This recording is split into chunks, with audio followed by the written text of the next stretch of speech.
All right, elevator pitch, you're on. Why should I invest in blockchain? Me?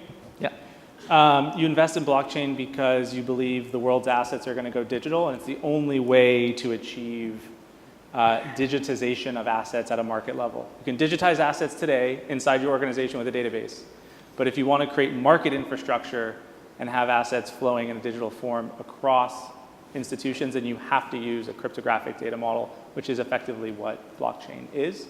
And we believe that that is going to be transformative, and we're already seeing huge investments by market-leading institutions who are going to make this their pick for their next generation infrastructure. My answer would be very similar to Adam's on the blockchain side. There are a lot of great use cases. I do delineate the world between first world versus second and third world cases, and the use cases vastly differ. And I will invest in both, and I'm interested in both, but I have different expectations on timeline. On the transfer of value piece of it, which I think is the driver underlying both of them, whether or not you assign a value to a Bitcoin or not as a token is sort of irrelevant.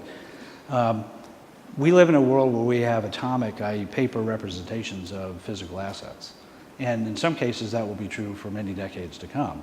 Well, I think that it is too early, generally speaking, to be investing in blockchain. I think the use cases are few and far between. I think this industry is incredibly slow to change, to adapt to change. And I believe that today, the primary use case that is the killer app, frankly, is the movements of money around the world, and it's as a speculative investment. So, my elevator pitch is really specific to Bitcoin. As a currency, as a financial rail, as a ledger, if any one of those three use cases get adopted globally, it's going to change the way that people think about money, the way they hold money, the way they send money, the way they spend money. And from an investment return perspective, the numbers they get pretty silly on the upside.